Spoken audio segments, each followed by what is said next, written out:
누가복음 17장 5절부터 10절까지 제가 읽습니다.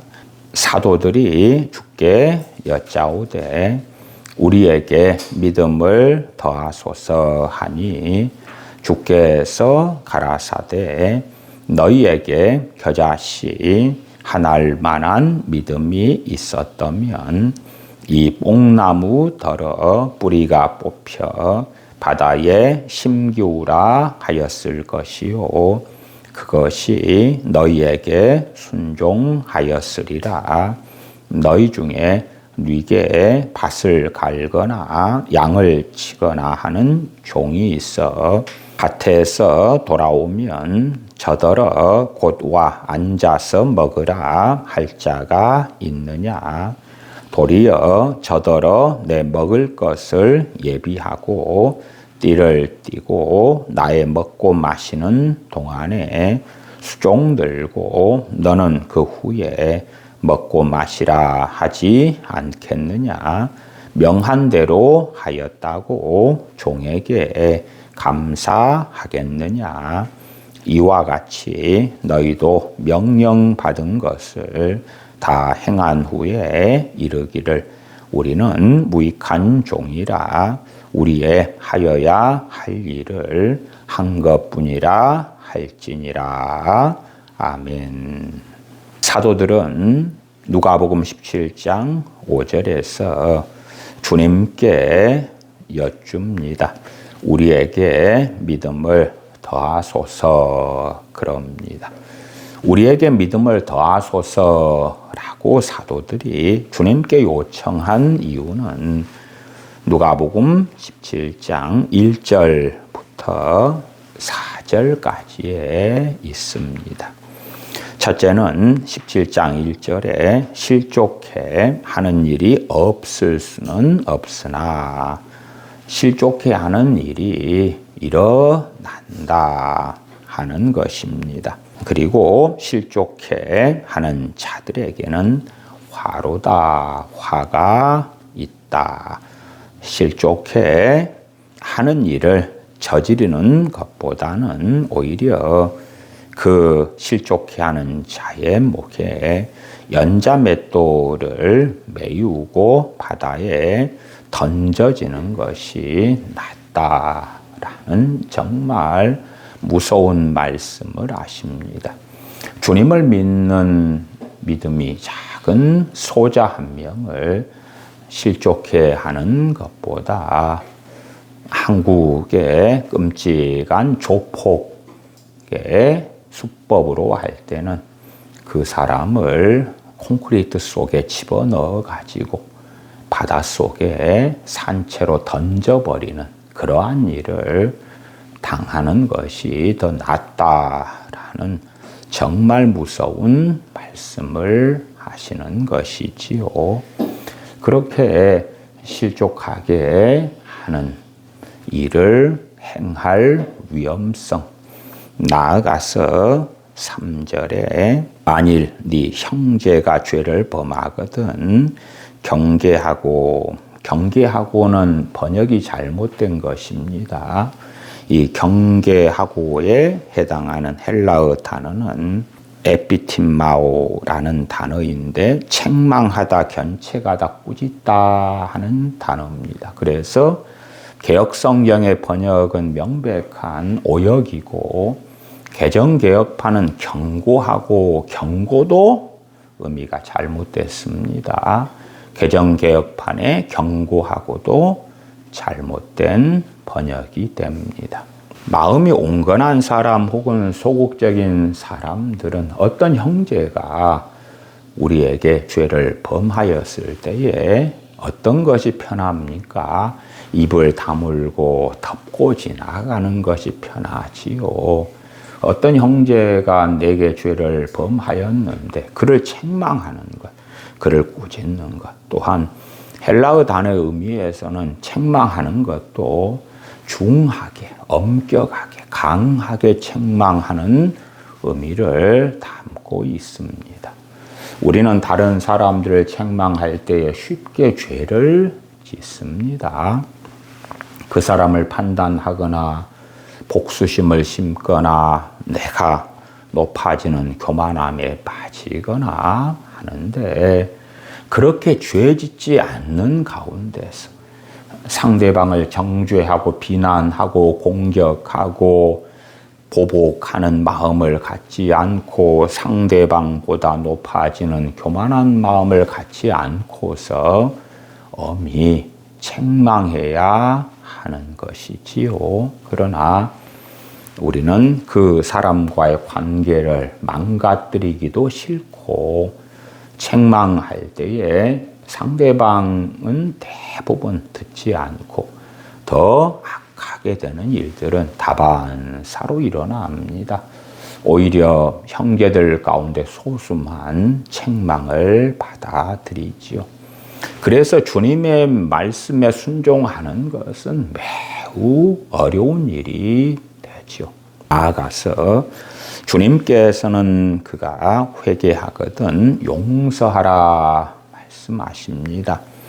4절에 만일 하루 7번이라도 네게 죄를 얻고 7번 네게 돌아와 내가 회개하노라 하거든 너는 용서하라. 주님께서는 하루 7번이라도 그 죄지은 형제가 와서 회개할 때에 용서하라고 말씀하십니다. 마태복음 18장에서는 베드로 사도가 주님께 형제가 내게 죄를 범하거든 7번까지 용서할까요? 할 때 주님께서는 70번씩 7번이라도 하라 말씀하세요.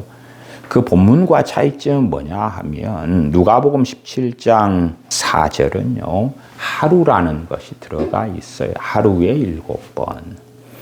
당시에 유대인 랍비들 같은 경우는 그렇게 가르쳤습니다. 어떤 사람이 죄를 지었을 때에 그 사람을 평생 3번 용서하면 된다. 4번까지는 그를 용서할 필요가 없다. 4번까지는 그에 대하여 참을 필요가 없다고 가르쳤습니다. 평생 동안에 3번을 유대인 랍비들은 용서하는 것을 가르쳤는데 주님께서는 하루에 7번을 말씀하셨어요. 물론 유대인들 같은 경우는 이 숫자에 매우 중요한 의미들을 담고 있었기 때문에 7번이라는 것이 단순한 숫자 7번을 넘어서는 의미인 끊임없이 용서를 요구하시는 완전수의 개념에서의 7, 7이다 하는 것을 일반적으로 알고 있었습니다. 최소한은 문자적으로 어떤 동일한 형제가 하루에만 7번 잘못을 하고 그를 용서하는 것. 물론 주님의 말씀의 전제는 명확합니다. 그가 회개하거든입니다. 회개하거든. 회개에는 회개와 회개에 합당한 열매까지가 다 포함되는 것입니다. 본래 메타노이아, 메타노에오 하는 회개하다. 회개는 마음의 변화를 이야기합니다. 마음이 변화된 것을 어떻게 알 수가 있습니까? 열매로 알 수가 있는 거죠. 나는 마음은 변했는데 당신에게 대하여 내가 타인들에게 이간질했어. 그런데 내가 거기에서 돌이켰어. 회개했어. 마음은 변했어. 그런데 나는 계속하여 당신에 대하여 이간질하고 있어. 그러면 회개가 아니지요. 그래서 회개는 명백하게 열매로 알 수밖에 없는 것입니다. 마음이 변했는데 그 사람의 행동에 따르는 열매가 없다면 마음의 변화는 거짓말인 거지요. 그래서 선지자 세례 요한에게 세리들이 나오면서 회개하며 죄를 자백할 때에 너희는 정해진 새 말고는 늑증치 말아라. 군인들이 나왔을 때는 너희는 다른 사람들을 착취하지 말아라. 등등 그들에게 합당한 회개의 열매에 대하여 가르쳤다는 것을 압니다. 삭개오도 주님 앞에서 내 재산의 절반을 가난한 자들에게 나누어 주겠고 네 것을 토색한 일이 있을 때에 4배로 갚겠다 하는 회개에 합당한 열매를 주님 앞에서 고백했던 것이지요. 그래서 단순하게 회개라는 것은 입술만으로 미안해요, 잘못했어요, 내가 사과할게요, 그런 의미에서 주님께서 회개를 말씀하신 적은 없다. 물론 우리들은 편리하게 어떤 사람에게 잘못해놓고 하나님께만 죄송해요, 미안해요, 다시 안 그럴게요, 그럼 회개라, 그런 식의 희한한 회개의 개념을 사용합니다만은 그건 전혀 성경하고는 안 맞습니다. 왜 우리 많은 믿는 사람들이 하나님의 은혜가 없고 강팍한 상태에서 사는가 할 때에 17장 3절에 만일 네 형제가 죄를 범하거든 경계하고가 아니고 우직고 책망하고다. 책망하고, 번역이 잘못됐다 명시했습니다. 책망하고 회개하거든 용서하라. 회개하거든은 누구에게요? 내가 잘못한 그 형제에게 회개해야 하는 것입니다. 그런데 하나님께만 하는 거예요. 하나님께만. 물론 하나님께도 안 하는 사람들도 참 많습니다. 그래서 많은 크리스천들의 삶은 종교인으로 살아가고 성령 충만과도 상관없고 진리를 아는 하나님의 영광을 아는 은혜 속에도 들지 않는 경우는 다반사입니다. 저는 많은 한인 교회들에서 이 주님을 믿는다는 크리스천들이 별의별 거짓말과 이간질하는 것을 무수히 보아옵니다.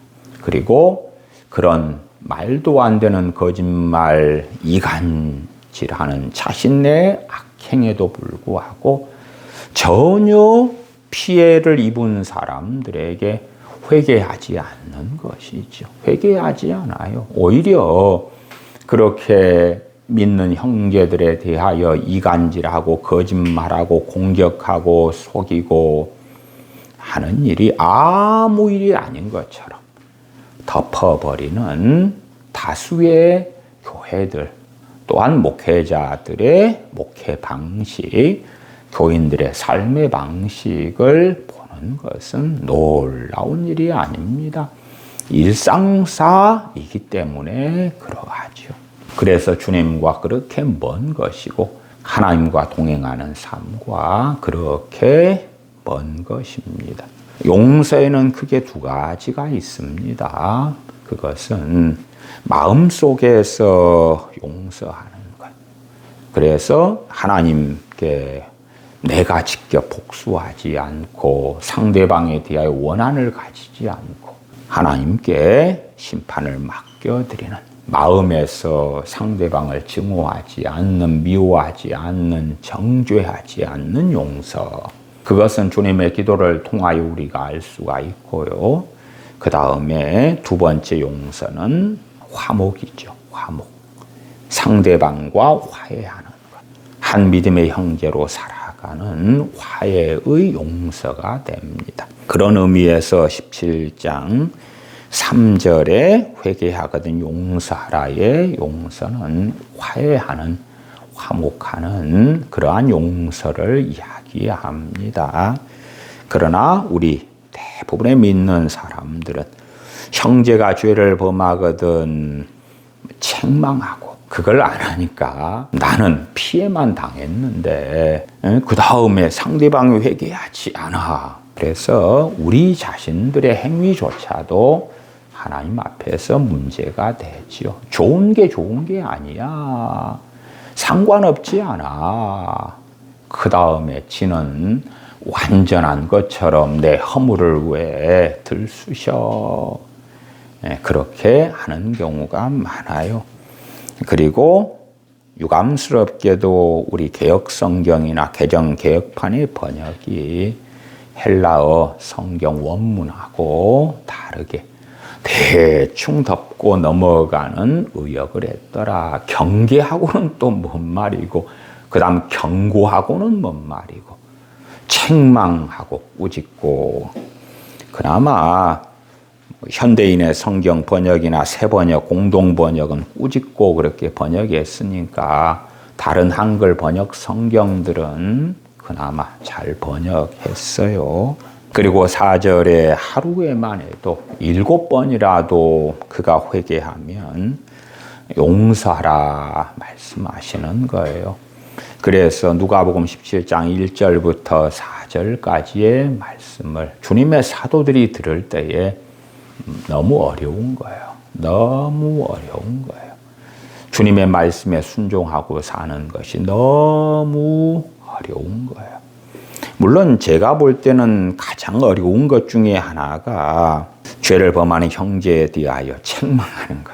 책망하는 것. 매우 어렵죠. 그냥 덮고 살면 그럭저럭 괜찮은 관계를 유지할 수 있을 터인데 책망하면 상대방에게 더 강렬하게 이간질하고 공격할 기회를 쉽게 내어주게 되죠.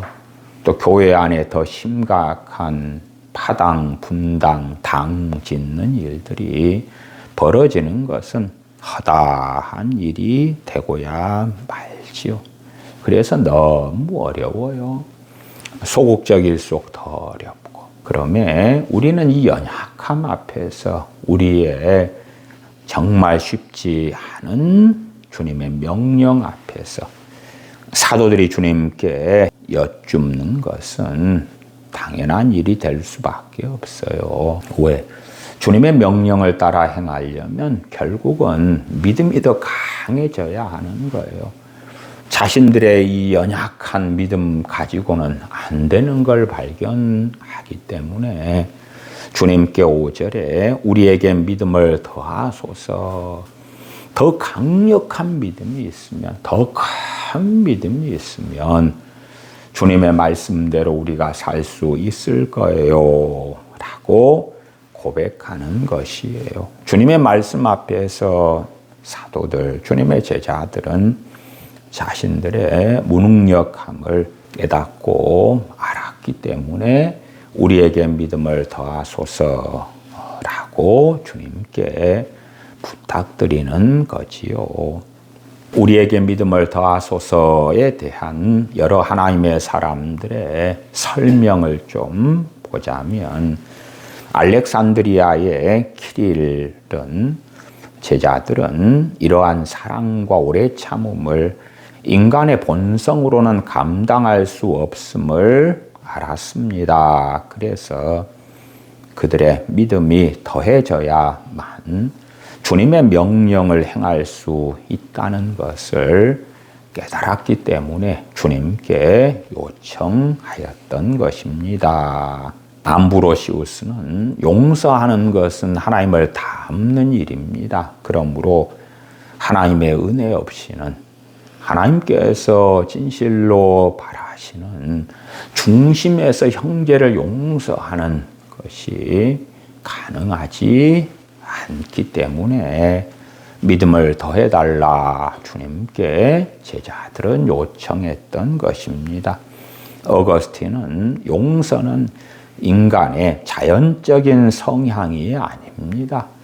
은혜의 역사일 뿐입니다. 그렇기 때문에 자신의 힘으로 용서하려는 사람들, 그러한 사람들은 자신의 본성이 오히려 자기와 싸우고 대적하는 것을 보게 될 것이고 용서에 있어서 거듭되는 실패를 경험할 수밖에 없는 것이에요.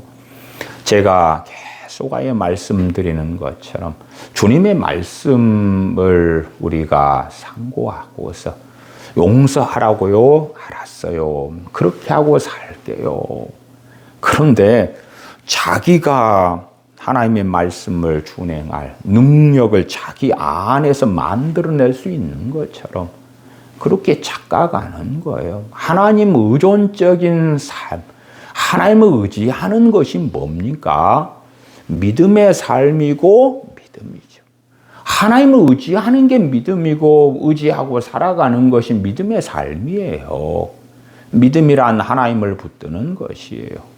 그런데 믿음으로 살지 않고 나는 성경 말씀대로 내가 지키고 살게요. 감사하라 그러면 예, 그럴게요. 마치 자신이 범사에 감사할 만한 능력이 스스로에게 있는 것처럼 하나님께서는 오직 나의 의인은 믿음으로 말미암아 살리라 말씀하세요. 은혜로 용서받은 사람, 은혜로 하나님께 받아들여진 사람이 의인이죠. 그리고 하나님의 은혜로 하나님께 받아들여졌기 때문에 하나님께 순종하여 하나님을 경외하여 살기를 원하며 그 길을 걷는 사람을 성경에서는 의인이라고 그럽니다.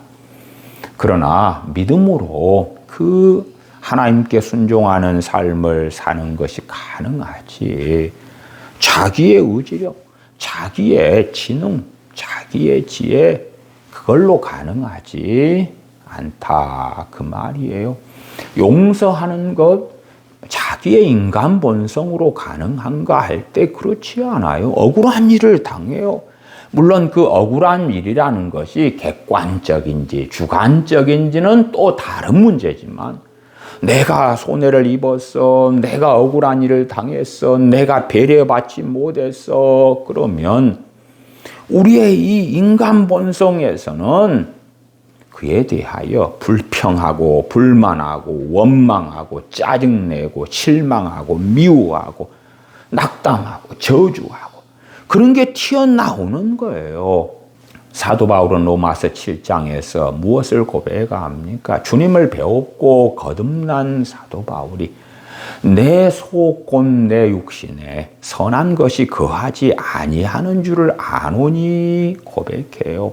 자신이 거듭났고 중생했고 선을 행하고자 하는 마음은 있지만 자기 속 자기 육신 자신의 부패한 인간 본성에서는 결코 선을 행할 능력이 없고 선이 나오지도 않는다는 것을 사도 바울이 고백하면서 오호라 나는 공고한 자로다 고백하는 거예요.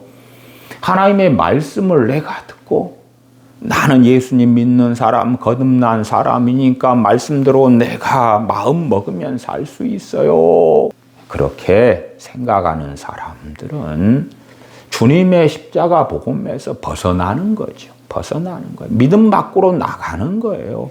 이해하지 못하는 거예요. 그렇게 우리 많은 사람들은 믿음으로 살기보다도 외형적인 종교성으로 사는 것을 선택하고 자기를 속이는 그러한 삶을 사는 일들이 다반사로 일어납니다. 그래서 암브로시우스나 어거스틴은 동일하게 이야기하지요. 용서는 믿음에 의하여 가능하고 하나님의 은혜의 역사로 가능한 일이다. 자기 본성 안에서 용서하는 것 가능하지 않아요. 마찬가지로 사랑하는 것도 그렇습니다. 육정적인 사랑, 인간적인 사랑은 가능하지만 하나님께서 원하시는 진리의 사랑은 우리 스스로 만들어낼 수 없는 것이지요. 종교개혁자 존 칼빈은 제자들은 주님의 계명이 너무 어렵다는 것을 알았습니다. 그래서 자신들의 믿음이 증가되지 않는다면 주님의 계명에 순종할 수 없음을 알았기 때문에 주님께 믿음을 더해달라고 요청했던 것입니다. 증거합니다. 마틴 루터는 사람은 원수까지 사랑할 능력이 결단코 없습니다. 불신자를 이야기하는 게 아니라 거듭난 신자들. 그러나 원수까지 사랑할 능력 자체가 없다. 믿음으로 하나님을 의지할 때에 원수를 사랑할 은혜가, 능력이 주어진다는 것입니다.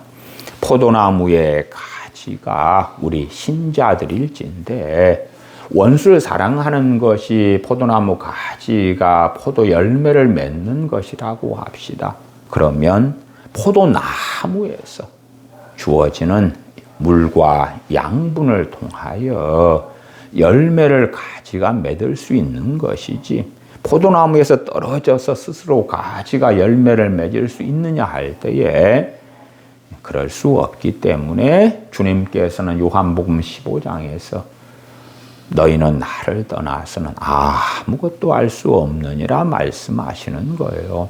아무것도 알 수 없다는 것은 우리가 밥 먹는 것, 화장실에 가는 것, 직장 생활하는 것, 청소하는 것, 자동차로 운전하는 것, 그런 것을 이야기하는 게 아니라 하나님 앞에서 영원한 것들이지요. 제 가장 기본적으로는 하나님의 말씀에 순종하는 것, 하나님의 뜻대로 사는 것. 너희는 먼저 그의 나라와 그의 의를 구하라. 하나님의 나라를 추구하며 살아가는 것. 하나님의 의를 갈망하며 살아나가는 삶. 그것은 결코 아무것도 우리 힘으로는 할 수 없는 일이 되는 것이에요. 메추헬리는 용서는 믿음으로 하나님께서 우리를 용서하신 사실을 붙드는 것만큼 가능합니다. 자기를 상당히 깨끗하고 괜찮은 사람이라고 여기는 사람들일수록 용서는 어렵습니다. 나아가서 자신의 무수한 죄들을 별로 발견하지 못하는 사람들, 그런 사람들은 당연히 회개 기도도 별로 할 것이 없죠. 일주일에 한 번도 잘 안 할 거예요. 왜? 월요일 날 내가 무슨 잘못을 했는데, 화요일 날 내가 뭔가를 잘못했는데, 뭔가는 잘못했겠지. 그런데 사소한 것들일 뿐이야. 그러니까 일주일에 한 번 주일날 대충 모아가지고 하나님 알고 지은 죄, 모르고 지은 죄 용서해 주세요. 이상 끝. 그렇게 하면 되지 않겠어? 교회 장로님께서 주일날 대표기도 하실 때에, 목사님이 목회기도 해줄 때에 주여 용서해 주시옵소서. 한 주일 동안 우리가 살면서 알고 짓고 모르고 짓고 많은 죄를 지었나이다. 우리 주 예수님의 이름으로 깨끗하게 해주시고 용서해 주시옵소서. 그러면 끝나는 것 아닌가. 그렇게 생각하는 사람들은 하나님의 말씀이 제대로 그 사람 속에 없는 사람들이고, 그런 사람들은 용서가 너무 어려워요. 왜? 자기는 괜찮게 살고 있잖아요. 자신을 어떻게 사랑해 주셨는지, 얼마나 많은 죄를 지었는데도, 또한 짓고 있는데도 사랑하시며 구원해 주셨는지를 망각하는 사람, 하나님의 사랑과 용서에 대하여 소경되어진 사람이기 때문에 용서는 결코 쉽지 않아요. 그래서 메추헬리는 용서는 믿음으로 하나님께서 우리를 용서하신 사실을 붙드는 것만큼 가능하다. 마틴 로이 존스는 용서는 복음을 믿는 믿음의 결과입니다. 내가 하나님께 얼마나 큰 죄를 용서받았는지를 믿을수록 다른 사람을 용서할 수 있게 되어집니다. 용서하시는 그 사랑, 그 은혜를 붙들 때에 하나님의 은혜가 용서할 수 있도록 은혜를 베풀어 주시지요. 주님께서는 사도들이 우리에게 믿음을 더하소서라고 주님께 요청할 때에 6절 응답하십니다. 주께서 가라사대 너희에게 겨자씨 하나할 만한 믿음이 있었다면 이 뽕나무더러 뿌리가 뽑혀 바다에 심기우라 하였을 것이요 그것이 너희에게 순종하였으리라. 겨자씨 하나할 만한 믿음. 씨 중에서 가장 작은 씨 가운데 대표적인 씨가 겨자씨입니다. 그래서 과거에 성지순례를 가신 분들이 선물이라고 겨자씨를 코팅해 와서 그것을 구입해 와서 나누어 주었던 거예요. 내가 예루살렘에 갔더니 이스라엘 성지순례를 갔더니 성경에 있는 이 겨자씨를 코팅해서 팔더라. 봐봐라 이게 겨자씨다. 이렇게 작아. 참깨씨만 하거나 다소 더 작거나. 그러면 믿음을 더하소서 그러면 큰 뭔가를 그냥 호두 복숭아씨 그 정도도 크잖아요. 아니면 겨자씨보다 훨씬 큰 거 포도씨는 겨자씨보다 훨씬 큽니다. 어쨌든 더 큰 씨앗을 아니면은 큰 것을 제시하셔야 되는데 주님께서는 겨자씨만한 믿음에 대하여 말씀하시는 거예요. 가장 본질적으로는 그것은 크기의 문제가 아니라 진실의 문제고 질의 문제다. 사도들은 큰 믿음을 가지고 아니면 큰 믿음이 하늘에서 뚝 떨어지고 그렇게 되면 능력 있게 살아가고 말씀도 쉽게 지키고 그렇게 생각했지만 주님께서는 그 믿음이 살아있느냐의 문제다. 겨자씨는 살아있습니까? 죽었습니까? 살아있어요. 그래서 심으면 싹이 나고 줄기가 나고 가지가 나고 꽃이 피고 그렇게 하면서 점점점 자라고 커지지요.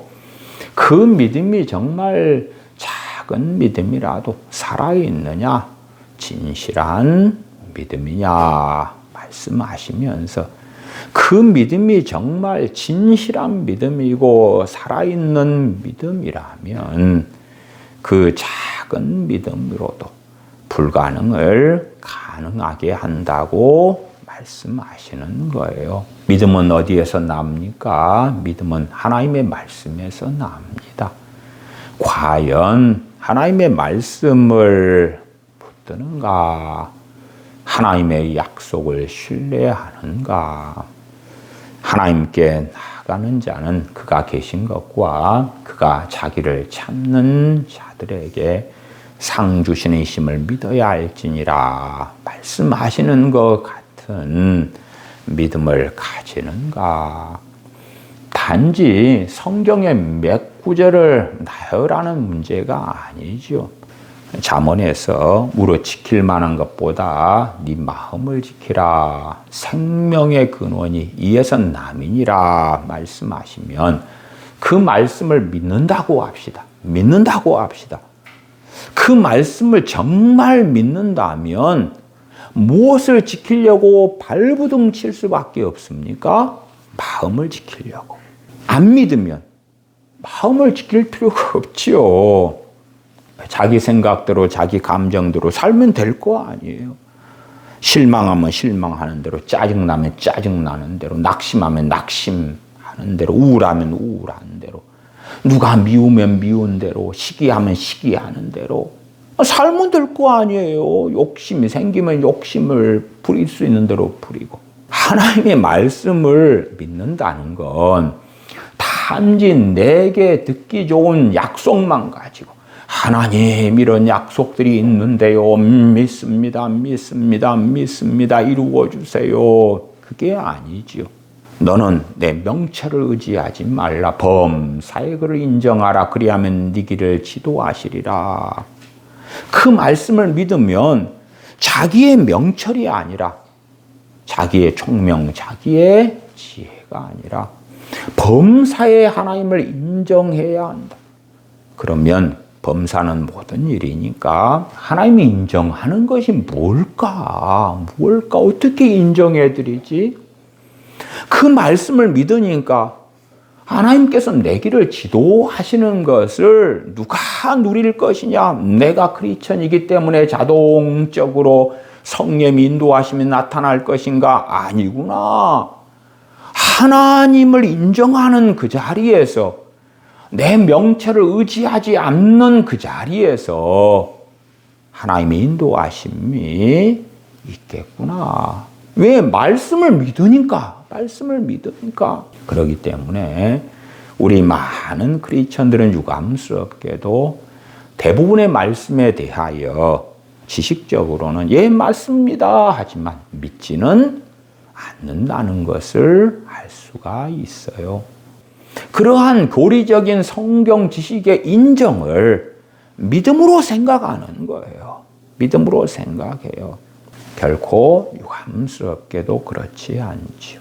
너희는 먼저 하나님의 나라와 하나님의 의를 구하라. 그리하면 이 모든 것을 너희에게 더하시리라. 정말 주님께서 친히 하신 말씀을 믿으면 이 모든 것은 의식주에 대한 것입니다. 먹고 입고 마시고 살아가는 것인데 먼저 하나님의 나라와 하나님의 의를 구하는 것. 구한다는 것은 제태오니까 기도한다는 의미가 아니에요. 적용적으로는 기도하는 걸 포함하지만 추구하는 거죠. 추구하는 삶에 대한 것, 가치관에 대한 것, 마음에 대한 것, 뜻에 대한 것. 근데 믿으면 그 말씀 따라 살아가야 하겠고 살아가려고 하겠지요. 물론 계속하여 하나님의 사람들이 증거하는 것처럼 우리의 힘으로는 말씀을 지킬 능력이 없기 때문에 믿음으로 살아가야 되고 은혜로 살 수밖에 없는 것이고 하나님 의존적인 삶을 살 수밖에 없는 것이지요. 6절에 불가능이 두 가지가 나와 있어요. 겨자씨 한 알만한 믿음이 있었다면 겨자씨 한 알만한 믿음. 정말로 자기가 만들어낸 믿음이 아니라 하나님의 말씀에 입각한 믿음. 살아있는 믿음. 작은 믿음이라 생명력 있는 믿음. 그 믿음이 있으면 불가능을 가능으로 만들 수 있다. 이 뽕나무더러 뿌리가 뽑혀 바다에 던지우라 하였을 것이요. 여기 뽕나무는 팔레스틴으로 이야기하면 검은 뽕나무를 이야기합니다.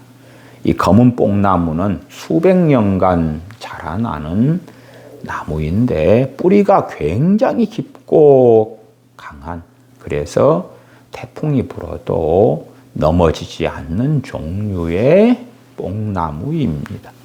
그렇기 때문에 그 뽕나무를 수백 년 자라고 그러한 어마어마하고 뿌리가 너무 깊고 견고한 종류가 이 뽕나무인데 그것을 뽑을 수 있느냐?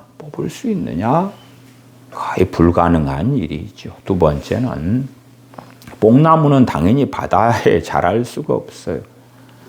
바다에 심을 수가 없어요. 죽어버리죠. 육지에서 뿌리를 내리고 자라는 나무가 뽕나무인데 어떻게 바다에 그걸 심을 수 있는가? 그래서 이 이중적 불가능함을 주님이 말씀하시면서 정말 겨자씨 한 알만한 믿음이 있다면 이 불가능한 일이 이루어질 수 있다고 말씀하시는 거예요. 원수를 사랑하는 것 가능합니까? 불가능합니까? 우리의 육신으로는, 우리의 본성으로는 불가능한 것입니다. 70번씩 7번까지 형제를 용서하는 것 불가능합니다. 하루에 동일한 형제가 내게 7번이나 잘못했고 그가 돌아와서 회개할 때에 내가 그를 7번이나 진심으로 용서하는 것. 하나님께서 우리에게 요청하시고 명하시는 용서는 중심으로 용서하는 것이니까요. 마음속에 억하심정을 가지고 있고 어쩔 수 없어 마지못해 하는 척하는 용서가 아니니까 그러한 것들 다 불가능함에 속하는 것입니다. 그러한 불가능을 가능으로 만들 수 있다고. 무엇이요? 믿음이 말씀하시는 거예요. 물론 우리 많은 믿는 사람들은 저 뿌리 깊은 나무인 뽕나무를 바다에다가도 뽑아가지고 심을 수 있다고? 그러면 나는 저 빌딩을 가지고 싶어. 그러나 나는 돈이 한 푼도 없어. 저 빌딩을 내게 주세요. 기도하고 너희가 받은 줄로 믿으라. 그리하면 이루어질 것이다. 믿습니다. 말씀하고 상관없는 것을 믿는 거예요. 말씀에서 약속하지 않는 것을 믿는 거예요. 하나님의 약속, 하나님의 말씀과 상관없는 것에 대한 자기 희망, 자기 바램을 믿음으로 포장해서 스스로 속이는 일을 하는 거지요. 그래서 항상 뭐 눈에는 뭐마 보인다, 개 눈에는 똥마 보인다 하는 것처럼 주님께서 겨자씨만한 믿음을 가지고 있다면 이 불가능한 상황 속에서 하나님의 역사를 볼 것이다 하니까 우리가 육신적으로 욕망하고 갈망하는 불가능한 것들을 생각하는 거죠. 그렇다면 사도들의 시대 때에 로마 황제 네로가 있었지요. 네로를 바꿔버리는 거예요. 교회를 핍박하고 주의 종들을 죽이는 전 네로를 성령 충만한 사람으로 바꾸실 줄을 믿습니다. 그래 버리는 거죠. 아니면 사도 요한이나 사도 바울이나 교회 안에서 악한 자들을 많이 보았잖아요. 그래서 아무개 이렇게 이름까지 언급하면서 증거해요. 그렇게 할 이유가 뭐가 있어요? 사도들은 겨자씨 한 알만한 믿음보다 훨씬 더 큰 살아있는 믿음을 가졌지요. 그러니까 그 믿음을 통하여 뽕나무를 뽑아가지고 바다에 심기우라 해도 된다고 했는데 저가 사람들이야 믿음으로 100명, 1000명, 10,000명도 변화시켜 버리지. 믿음의 기도를 하면 돼. 믿음의 기도라는 건 하나님의 말씀에 입각한 것이지 하나님의 말씀에 자기의 뜻과 자기의 욕망을 집어넣은 것이 아니요. 그래서 많은 사람들이 이 17장 6절을 보면서 겨자씨 한 알만한 믿음. 야, 이 믿음만 있으면 내 인생, 내 삶, 내 가정, 내 자녀들의 인생과 삶에 불가능이 가능으로 바뀌는 역사가 일어날 텐데. 그리고 또 많은 목회자들은 겨자씨 한 알만한 믿음을 가지고 막 이러쿵 저러쿵 설교하면서 많은 교우들에게 잘못된 열망, 잘못된 희망, 잘못된 소망, 잘못된 바람들을 부추기는 거죠. 마치 서울 지하철을 이렇게 타고 다니다 보면은 야, 이 건물에 투자만 해보세요. 이 상업 부동산을 계약만 해보세요. 이 땅에 투자만 해보세요. 어마어마한 돈을 벌게 될 거요 하는 그 불법 광고들이 그득한 것처럼 겨자씨 한 알만한 믿음이라는 것을 가지고 비성경적으로 속이고 거짓말하는 가르침 설교들을 많이 하고 우리 믿는 사람들은 왜 이 주님이 친히 하신 말씀이 이렇게 안 지켜질까? 열매가 안 나타날까? 실망스럽네. 그래서 겨자씨 한 알만한 믿음에 대한 말씀을 수백 번을 봐도 도통 왜 그래? 내가 잘못 알고 있는 게 아닌데 겨자씨 한 알만한 믿음 불가능을 가능으로 바꿀 줄 믿습니다. 그런데 너무 실망스럽다. 그러고 지요. 사도들은 큰 믿음, 어마어마한 믿음, 바위 같은 믿음, 빌딩 같은 믿음, 그것만 있으면 주님께서 명하신 걸 지킬 수 있을 터인데, 그래서 가장 기본 문맥에 불가능이 가능해서 그 불가능은 용서하는 것이죠. 용서하는 것. 또한 잘못한 형제를 책망하는 것. 또한 믿음이 작은 형제, 소자를 실족시키지 않는 것. 그러한 것들이 과연 내 힘, 내 능력으로 가능할 것인가? 나아가서 산상수훈의 그 많은 주님의 계명들. 과연 가능할 것인가? 그것을 사도들은 생각해요.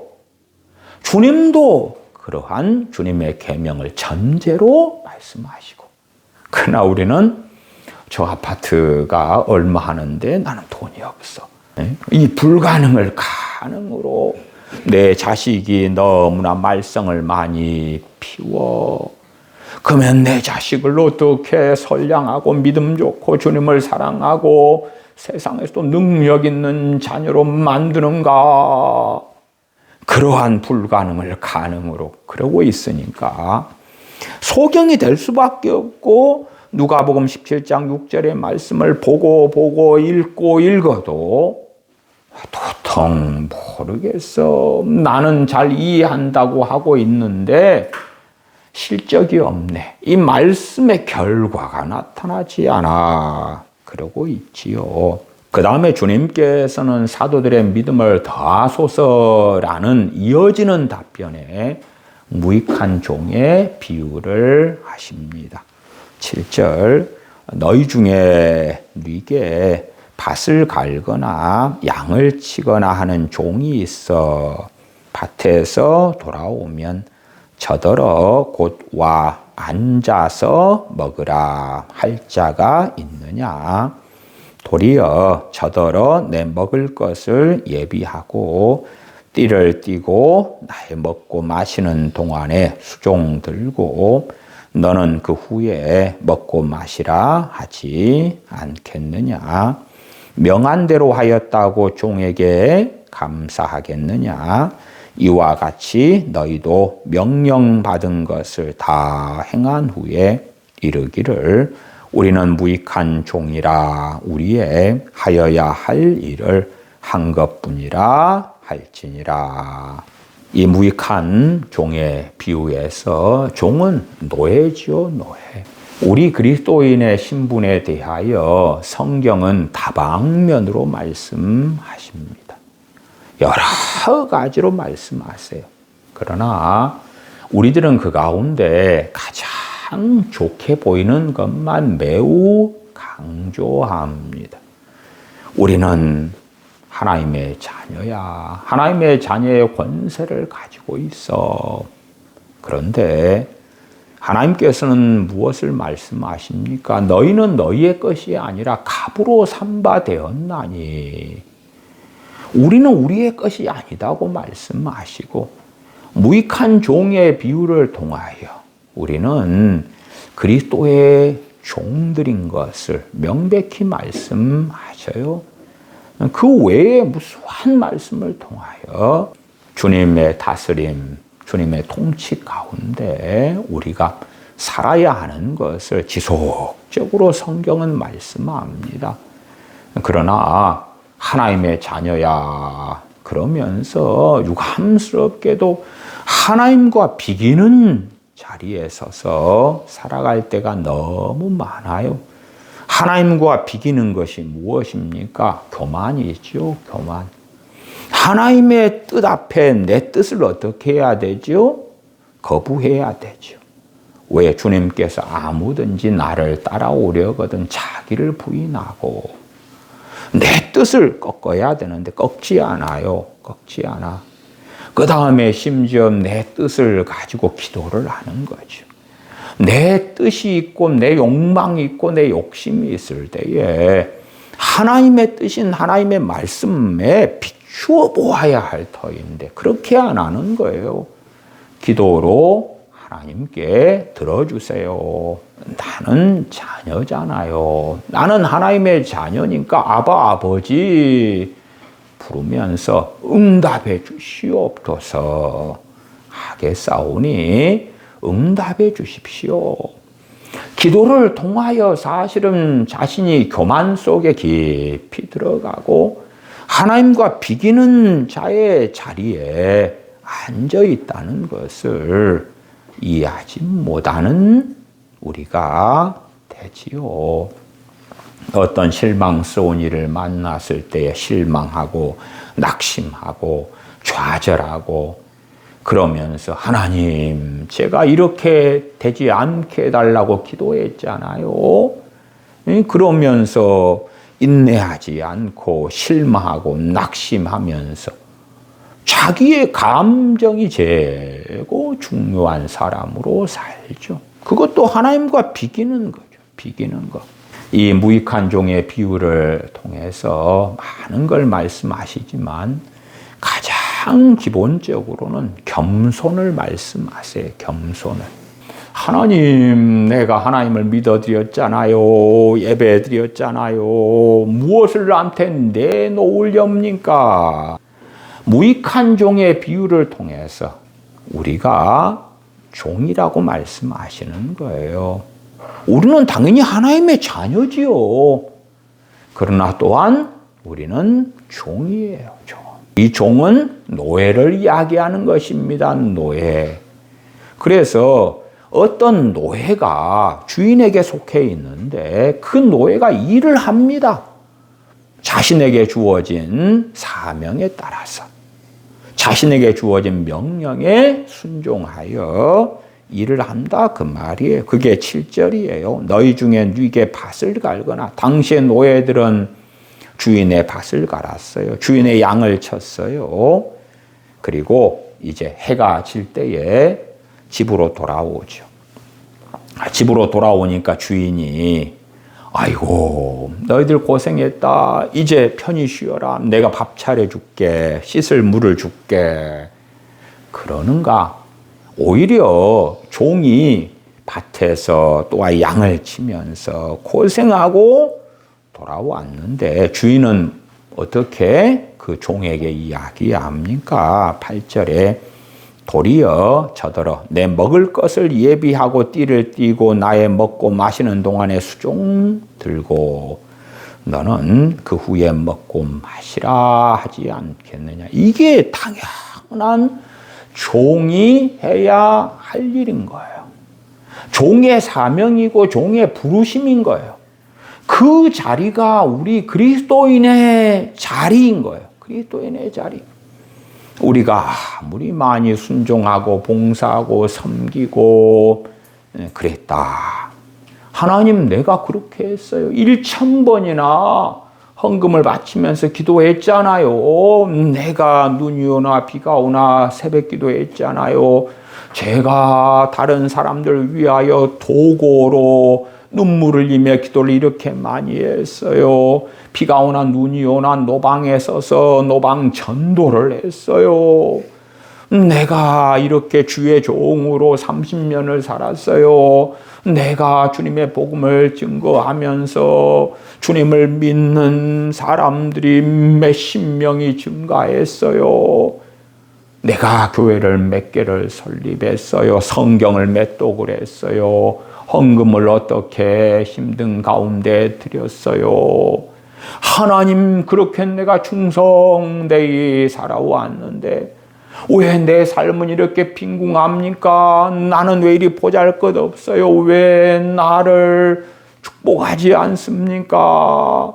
왜 나로 하여금 행복하게 기쁘게 즐겁게 내 자녀들은 너무나 잘되게 이렇게 만들어주지 않는단 말입니까? 그게 뭐지요?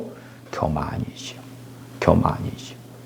믿음을 가진 하나님의 사람들은 겨자씨 하나일 만한 믿음이 있어도 불가능을 가능으로 만든다. 사도행전에 보면 사도들이 많은 기적과 이적을 주님의 이름으로 행하는 것을 보아요. 또한 사도들이 복음을 증거해요. 3,000명이 주님께 돌아오고 5,000명이 돌아오고 그래요. 사도 바울이 복음을 증거하러 다니며 많은 사람들이 주님께 돌아오고 방방곡곡에 교회가 세워져요.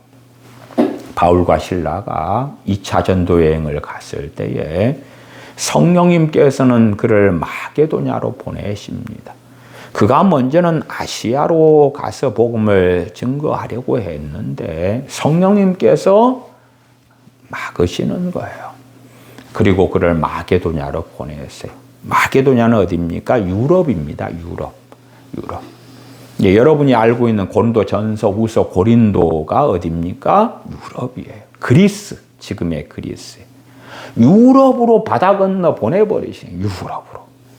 그 다음에 돌아와서 2차 전도여행 후반에 그가 맨 처음에 가고자 했던 아시아로 보내시는 거예요. 아시아로.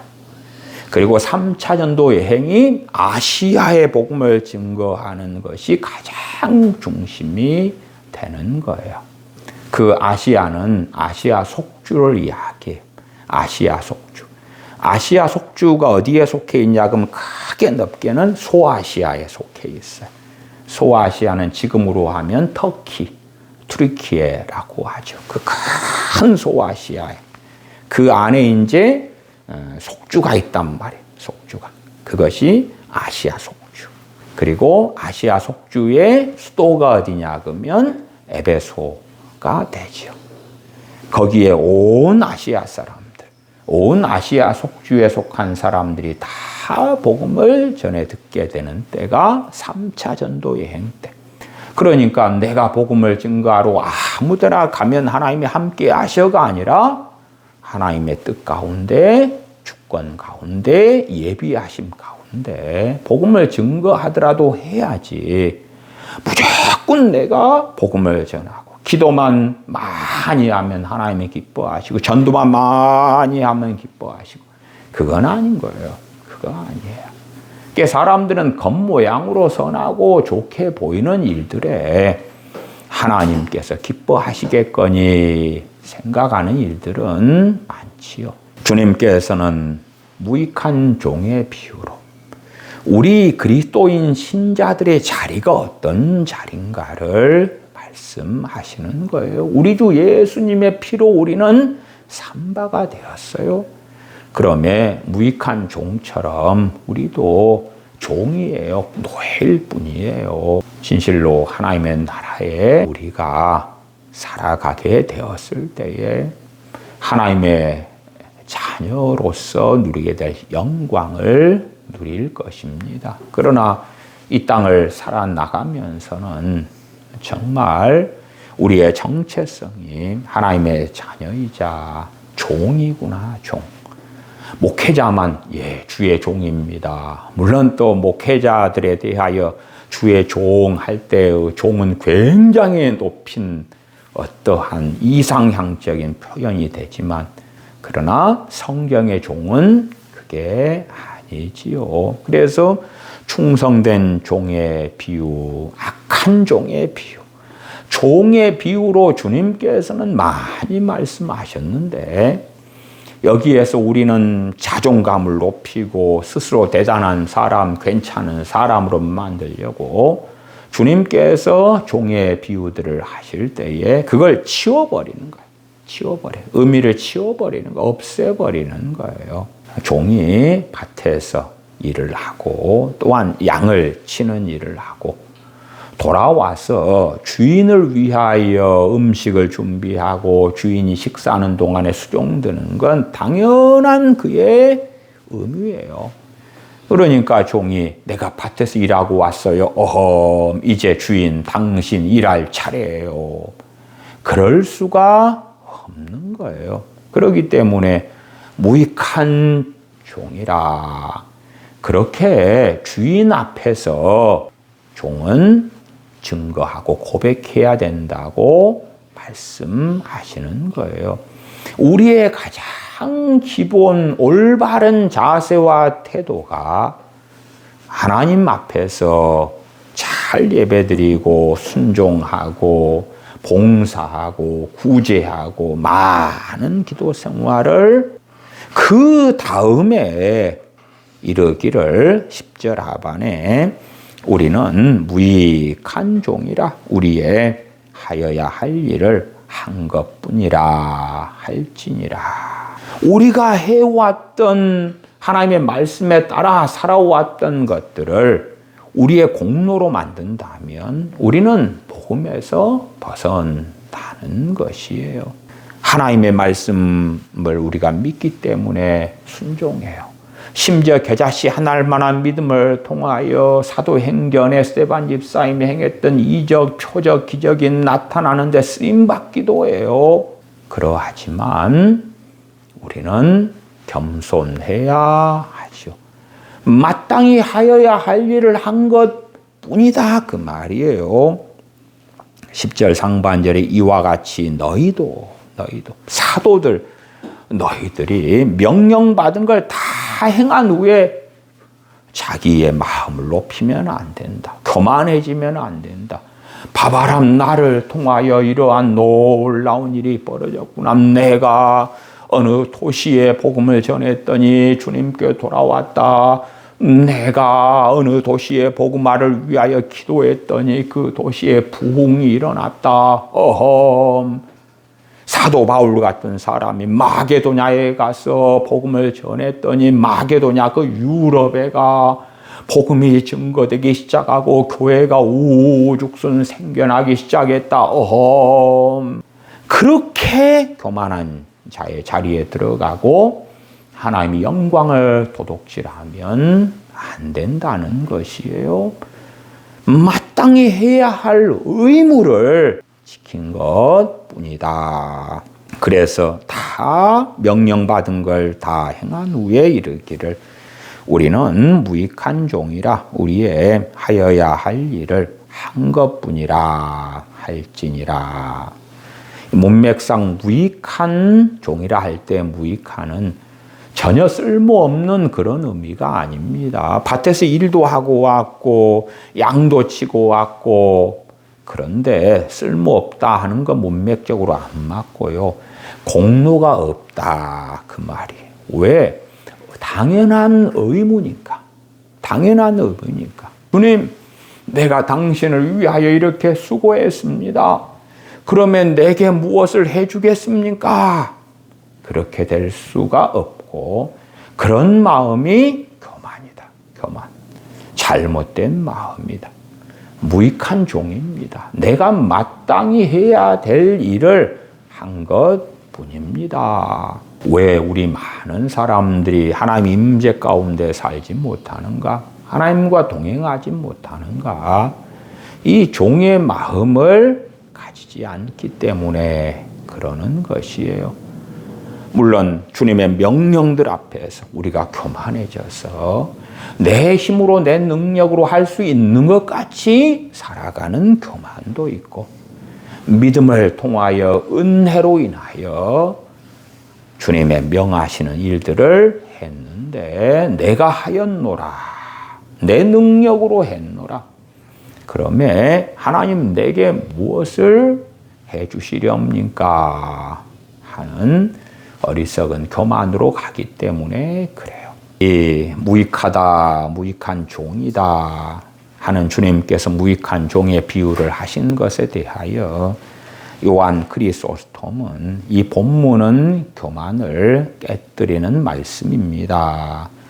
비록 우리가 모든 계명을 다 지켰다고 하더라도 하나님께 빛을 지우는 것이 아닙니다. 그 이유는 하나님께서는 아무것도 부족하지 않으십니다.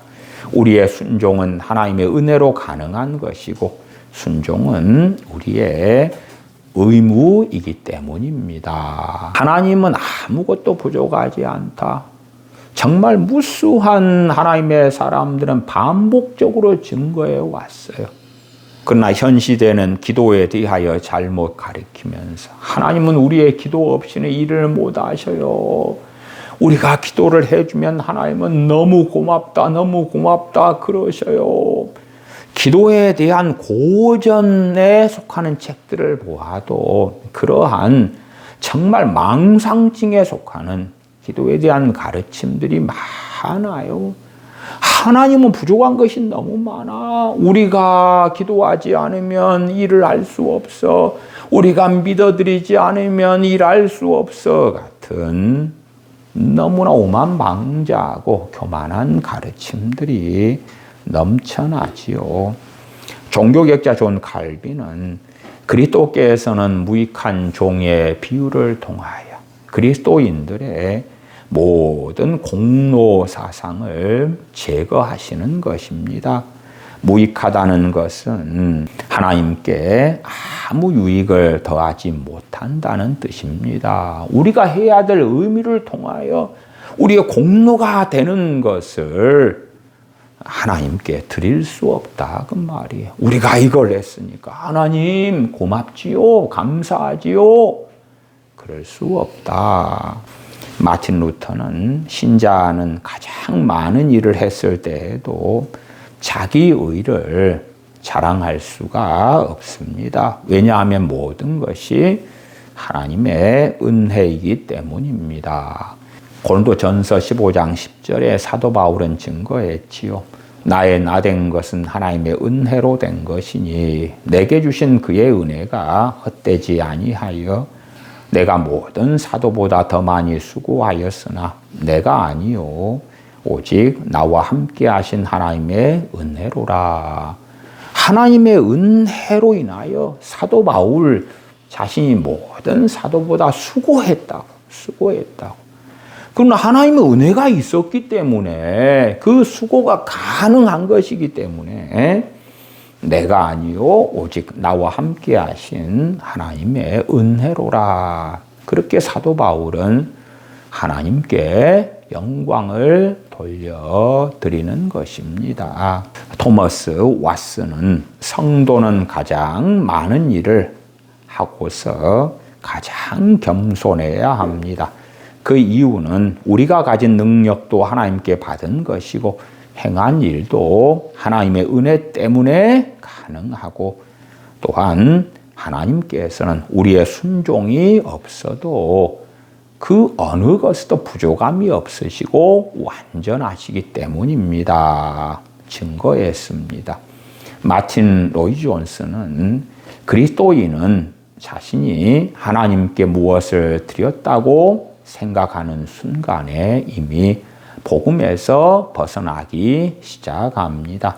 성도의 모든 것은 은혜입니다. 참된 성도는 순종이 깊어질수록 자신의 공로가 얼마나 더 보잘것없는지를 깨닫게 되는 것입니다.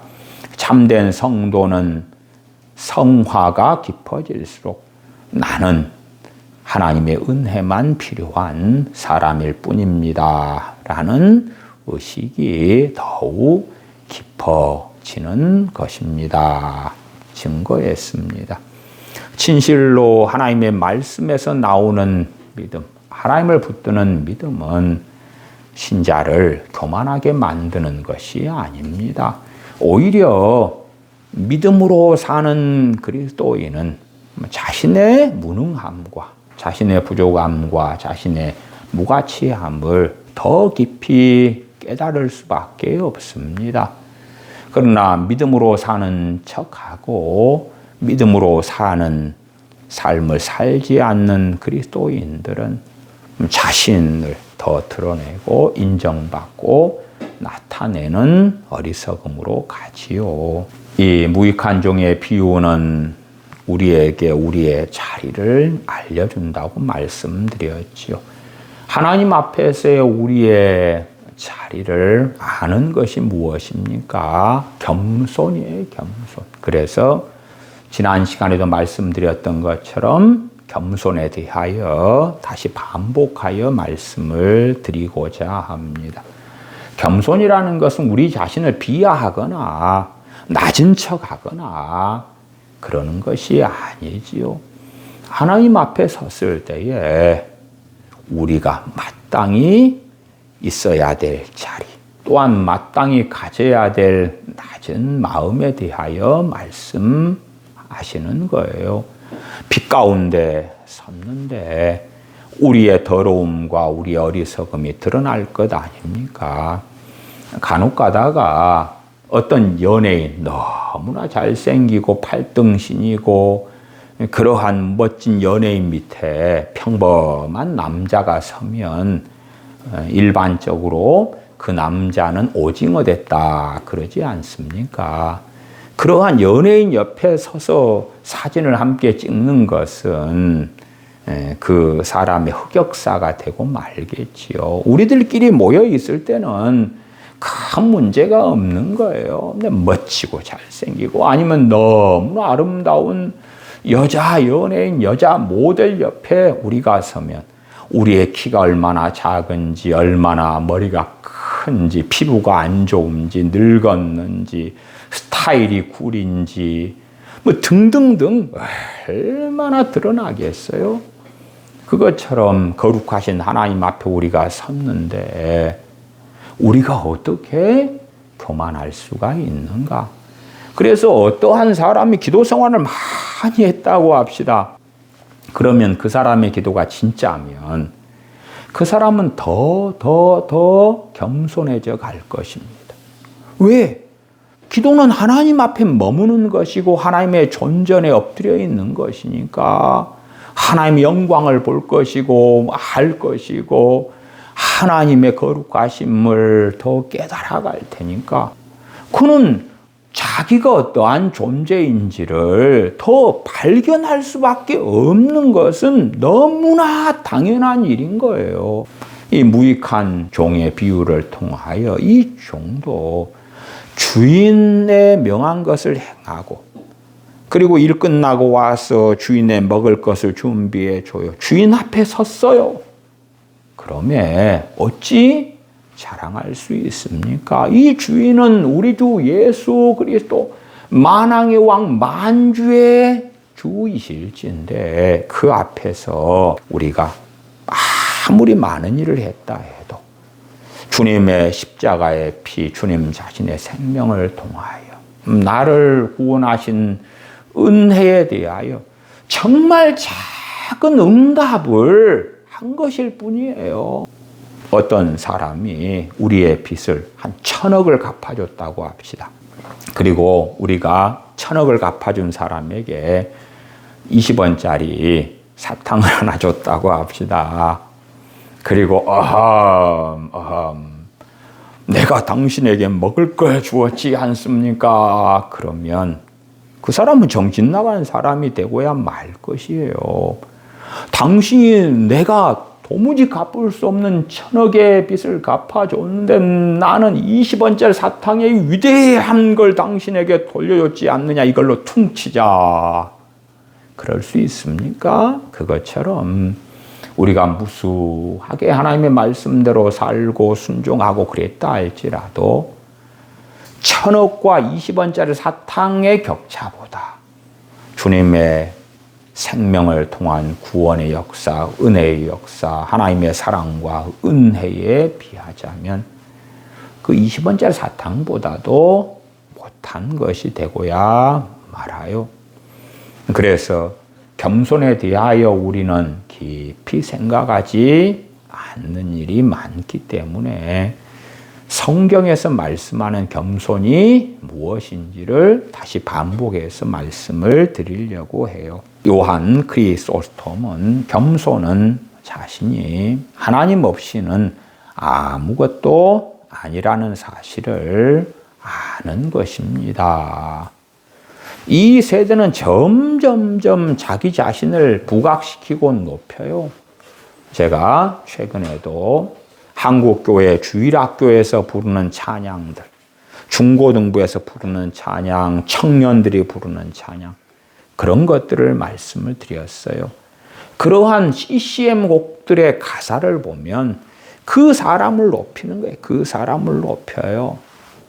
전에 강남스타일 노래 나왔을 때에 많은 교회에서 청소년들, 청년들이 강남 스타일을 바꿔가지고 패러디 해가지고 교회 스타일, 주님 스타일, 성령님 스타일 등등을 만들었는데 그 가운데 거의 바뀌지 않고 그대로 강남 스타일에서 가져온 가사가 있었어요. 뭐냐 하면 아름다워 사랑스러워. 그러니까 강남 스타일 가사를 패러한 것 가운데 이제 어느 청년이 있다 그러면 청년이 퀴티를 해요. 청년이 섬겨요. 봉사해요. 아름다워 사랑스러워 헤이 바로 너 헤이 바로 나. 그 다음에 어떤 청년이 성가대에서 찬양을 해요. 그런 가사들 해놓고 그 다음에 은혜로워. 누가 은혜로워요? 너. 헤이 너 성가대에서 봉사한 너. 주차장에서 봉사한 너. 은혜로워 사랑스러워 아름다워 사랑스러워. 왜? 그렇게 패러디한 곡을 만드는 청년들, 청소년들, 또 그와 함께하며 율동하는 목사님들, 전도사님들이 지극히 사람을 높이는 것이 성경적이라고 믿고 있는 거예요. 그런 것 같은 CCM의 가사들이 가득해요. 유치부 때, 유아부 때는 너는 특별한 존재야. 너는 하나님의 선물. 너는 귀하고 아름다워로 세뇌를 시키는 거예요. 그러니까 천국 가는 건 당연하고 하나님이 보살펴 주는 건 당연하고 구원해 주시는 건 당연한 것이 되죠. 왜?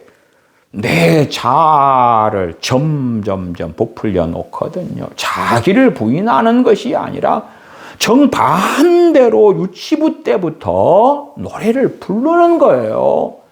점점 빵빵해진 자로 가는 거예요. 나는 이렇게 특별한 존재인데, 나는 이렇게 아름답고 사랑스러운 존재인데 하나님은 왜 나를 이렇게 대우하십니까? 유치부 유아부 때부터 교만하게 만들어버리는 거예요. 요한 그리스도스토는 겸손은 자신이 하나님 없이는 아무것도 아니라는 사실을 아는 것입니다. 이게 성경에서 말씀하는 겸손입니다. 겸손한 자들에게는 은혜를 주신다. 왜 많은 크리스천들이 하나님 은혜를 받지 못하는가? 겸손하지 않기 때문에, 교만하기 때문에. 어거스틴은 겸손을 가장 많이 말한 초대교회 교부인데 어느 제자가 물어요. 기독교의 첫 번째 덕은 무엇입니까? 물음에 답변이 첫째도 겸손이고 둘째도 겸손이고 셋째도 겸손이다. 그래서 어거스틴은 겸손은 하나님께 모든 것을 의존하는 마음입니다. 교만은 자기 자신에게 돌아서는 것입니다. 자기 자신의 지혜, 능력, 판단, 생각, 감정 중심의 삶을 사는 것이 교만이다. 그러면 우리 대부분의 믿는 사람은 교만하게 사는 것이 일상의 삶이에요.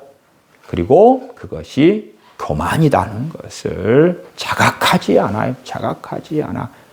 기껏해야 교만의 의미를 성경에서 말씀하는 교만이 아니라 세상의 의미에서 생각하는 거예요. 나는 저 사람보다 잘났어. 뽐내고 자랑질하고 그렇게 하는 거. 나는 서울대, 연대, 고대 나왔어. 그런데 나는 지방대 나왔어. 그래서 자랑 못해. 그러면 나는 겸손한 거고 교만하지 않은 거고. 저 사람은 명품을 걸쳤어. 나는 명품을 걸치지 않았어. 자랑하지 못해. 근데 내가 교만해지려면 나는 명품을 걸친 다음에 루이비통을 가진 다음에 니는 왜 그 추레한 옷을 입었느냐. 나는 명품을 걸쳐서 나처럼 해봐. 그럴 때에 교만한 거. 그러니까 나는 안 그래. 나는 교만하지 않아. 겸손해. 그런 식으로 마음대로 하죠. 교만한 자를 하나님께서 대적하시되 겸손한 자들에게 은혜를 주시느니라. 하나님의 은혜가 당신의 기도 생활, 당신의 말씀 생활, 당신의 신앙 생활에 어떻게 있는데? 하나님의 말씀을 믿으면 하나님의 은혜가 없다면 나는 교만하니까 그렇지. 왜 하나님의 말씀을 안 믿느냐? 그 말이에요. 겨자씨 하나일 만한 믿음을 가지고 있다. 하나님은 교만한 자를 대적하시고 겸손한 자에게 은혜를 주신다. 그러면 그 말씀을 믿는다. 그러면은 어떠한 사람이 되어야 마땅합니까? 교만한 자가 아니라 겸손한 자. 베드로 사도가 증거한 것처럼 내가 교만한 자가 되면 하나님이 나를 대적하신다는데, 나를 적대시 하신다는데, 나를 원수처럼 여기신다는데, 그리고 하나님의 은혜가 필요해요. 사도 바울이 고백한 것처럼 나된 것은 하나님의 은혜로라. 하나님의 은혜로 살고 싶으면 은혜를 받아야 되는데, 그러려면 겸손한 자가 되어야 되니까 그 말씀을 믿으면 성경에서 말씀하는 겸손은 뭐지? 성경에서 말씀하는 교만은 뭐지? 그렇게 알아가야 될 것인데 세상 사람들이 생각하는 또한 자기가 생각하는 자기 명철, 자기 지혜를 믿으니까 겸손은 이런 거야? 교만은 이런 거야? 말씀을 안 믿는 거예요. 기껏해야 구한 것을 받은 줄로 믿으라. 예, 믿을게요. 믿습니다. 구하라. 주실 것이요. 찾으라. 찾을 것이요. 문을 두드리라. 그러면 내게 열릴 것이. 앞뒤 맥락 다 빼버리고 믿습니다. 믿습니다. 믿습니다. 너는 내게 부르짖으라. 내가 네게 응답하였고 네가 알지 못한 크고 비밀한 일을 보이리라. 예, 믿습니다. 믿습니다. 믿습니다. 예, 믿을 말씀들 눈이 뻘겋게 찾아볼게요. 그것과 겨자씨 하나일 만한 믿음하고는 대부분 상관이 없는 거예요. 말씀을 안 믿는 거예요. 안 믿어. 하나님의 은혜가 풍성한 삶을 내가 살고 있지 않다면 나는 교만한 삶을 살고 있으니까, 나는 겸손하지 않으니까 그런 것일 뿐인 거예요. 왜 말씀을 안 믿으면서 믿는 척 스스로 속이며 거짓말하느냐 그 말이에요. 갈라디아서 6장 말씀에 하나님은 만울이 여김을 업신여김을 당하지 아니하시나니 사람이 무엇으로 심든지 그대로 거두리라. 스스로 속이지 말라. 속이지 말아라. 말씀하시는 것이지요. 마틴 루터는 겸손은 자신이 아무것도 아님을 알고 그리스도만을 자랑하는 것입니다. 인간은 하나님 앞에서 완전히 의존적인 존재일 뿐입니다. 반면 교만은 자기의입니다. 자신의 선행으로, 자신의 행함으로 하나님 앞에 설 수 있다고 생각하는 것입니다. 존 칼빈은 기독교 강요에서 겸손은 하나님을 아는 지식과 자신을 아는 지식에서 나옵니다. 겸손은 자신의 무능함을 알고 하나님의 은혜만 의지하는 것입니다. 교만은 자신의 능력을 자신에게 돌리는 것입니다. 우리는 우리의 지혜, 우리의 판단, 우리의 생각, 우리의 명철, 우리의 총명, 우리의 분별력 그런 걸로 살아가지요. 내 감정, 내 뜻 그렇게 살아가며 교만한 것이지요. 토마스 왓슨은 겸손은 자기 죄를 아는 것입니다. 또한 하나님의 은혜를 아는 것입니다. 겸손한 사람은 자신의 죄들을 본다 그 말이에요. 하나님께 점점점 바르게 다가가니까 죄가 점점점 보이는 거예요. 햇볕 아래에 섰을 때에 여러분의 방에서 밖에서 해가 비쳐요. 햇빛이 들어와요. 그러면은 컴컴할 때나 전등 아래에서는 보이지 않던 먼지가 우리가 조금만 움직여도 먼지가 빛 가운데 얼마나 방 안에 꽉 차 있는가를 보잖아요. 하나님께 가까이 나아갈 때에 점점점 자신의 죄가 밝히 드러나는 거예요. 그럴수록 죄에 대해서 자신이 얼마나 무능하고 의에 대해서도 얼마나 무능한가를 발견하는 사람이 되매 어찌 겸손하지 않을 수 있겠는가? 나는 죄가 없어. 죄를 짓더라도 남보다 적게 지어 혹은 간혹 지어. 그렇게 된다면 그 사람은 진실로 교만한 사람이지요. 찰스 스펄전은 겸손은 자신을 바르게 평가하는 것입니다. 자신을 과소평가하는 것도 아니고 과대평가하는 것도 아닙니다. 하나님 앞에서 자신을 있는 그대로 보는 것입니다. 성령님께서 오시면 죄에 대하여, 의에 대하여, 심판에 대하여 세상에 알리시리라 말씀하셨지요. 죄에 대하여 자신 있는 그대로 본다. 하나님의 말씀에 의거하여 죄가 무엇인지, 그리고 나는 어떠한 죄들 가운데 살아왔고 살고 있는지 보면 있는 그대로 보는 것이 겸손이다. 의에 대하여 하나님의 말씀에 따라 사는 것이 의, 하나님의 뜻에 따라 사는 것이 의, 주님의 계명에 따라 순종하는 게 의인데, 우리가 몇 개는 순종할지 몰라도 훨씬 더 많은 하나님의 의에는 도달하지 못하는 거예요.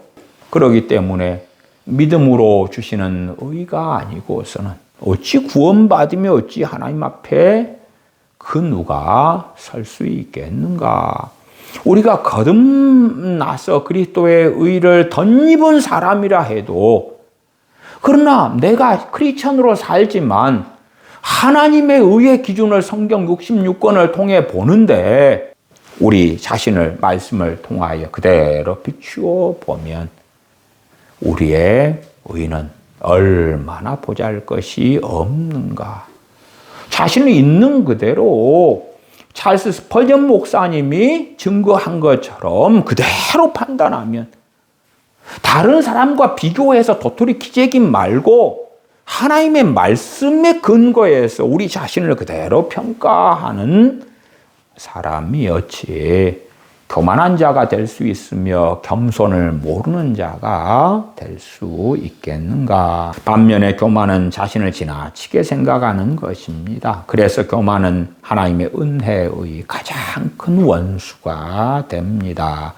지나치게 생각하는 것, 말씀과 상관없이 생각하는 거죠. 말씀과 상관없이. 원수를 사랑하라 했으면 원수도 사랑해야 되는데, 가족은, 형제는, 동료는, 교우는 원수보다 훨씬 더 사랑해야 될 거 아닙니까? 원수도 사랑하지 못하는 그 말씀에 비추어 보아서 과연 나는 사랑하는 자인가? 그렇게 살펴야 되는데, 하나님의 말씀들에 내게 유리하게 보이는 약속들 몇 개만 남겨놓고 다른 말씀은 다 덮어버리는 거죠. 위선적인 사람, 가식적인 사람, 스스로 속이는 사람이 되지요. 마틴 로이 존스는 겸손은 자기 자신을 낮게 평가하려고 애쓰는 것이 아니라 하나님 앞에서 자신의 참 모습을 보는 것입니다. 신자가 하나님을 알면 알수록, 하나님을 보면 볼수록 자신의 참 모습을 보게 됩니다. 자신을 더 정확히 알아가게 되는 것입니다. 하나님의 거룩하심을 보면 볼수록 자신의 죄악들, 자신의 무능함, 자신의 교만들을 깨닫게 되는 것입니다. 반면에 교만은 끊임없는 자기중심성이고 자기의식입니다. 자기 자신에게 계속하여 관심을 두는 것이 교만입니다. 하나님을 영화롭게 하는데 가장 중요한 관심을 두는 것이 겸손으로 가는 길이라면, 나는 행복한가? 나는 인정받는가? 내가 받아야 될 대접을 다른 사람들이 잘 해주는가? 나는 충분히 만족한가? 나는 무엇이 부족한가? 무엇을 누리고 있는가? 자기중심성, 자기의식, 자기애, 자기를 부인하지 않고 살아가는 그것이 교만이다. 성경의 교만, 성경의 겸손에 대하여 이렇게 하나님의 사람들이 자세히 증거해 오고 있어요. 그러나 우리는 성경의 교만을 보면서, 성경의 겸손을 보면서 겸손하라, 교만하지 말아라, 교만은 패망의 선봉이다, 넘어짐의 앞잡이다, 무시하는 거예요. 왜? 자기가 생각하는 개념을 거기에 집어넣어 버리면 아무렇지도 않거든요. 한국 교회나 전 세계 교회에서는 목회자들이 강단에 서가지고 다 믿기만 하세요. 당신은 그리스도인이잖아요. 대한민국의 무수한 CCM 곡들도 당신은 크리스천이에요. 그러면 하나님은 당신을 지키시고 돌보셔요. 어린이 찬송, 청소년 찬송, 청년들이 부르는 거. 하나님은 당신을 지켜요. 돌봐요. 왜? 당신을 택했으니까, 너를 사랑하셨으니까. 그러면 속된 말로 장땡이에요. 다 된 거예요.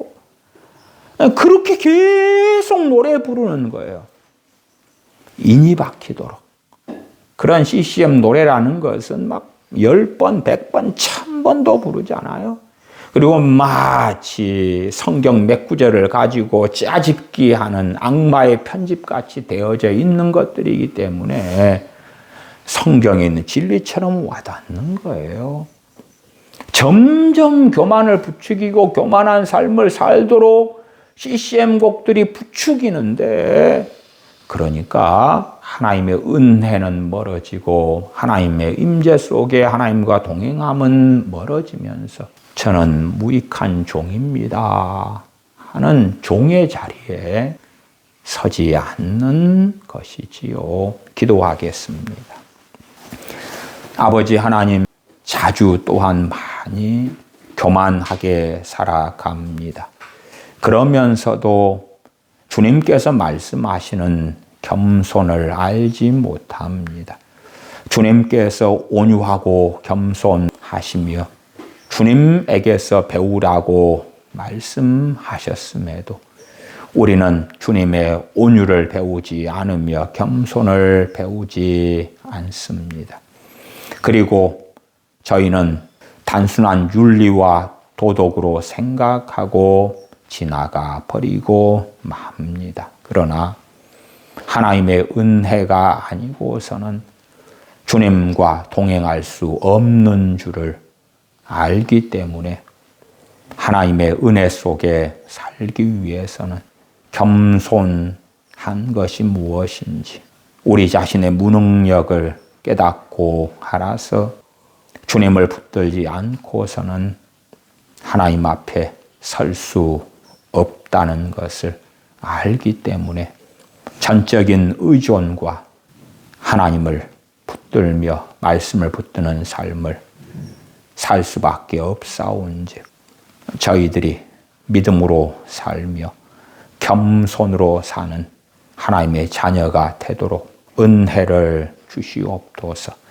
우리 주 예수님의 이름으로 기도하옵나이다. 아멘. 기도하겠습니다.